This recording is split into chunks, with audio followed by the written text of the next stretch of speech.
Ambay Plastic Surgery. Make this your time. A neck lift is done to remove what people call the turkey neck.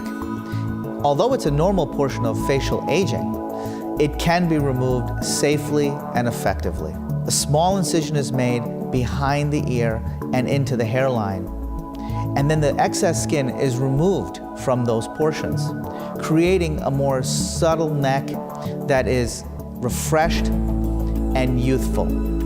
What's also important about a neck lift is that the muscles separate in the central portion of the neck, which is why you have that neck that hangs, that turkey neck. Those two muscles act as a sling to drape the neck very youthfully.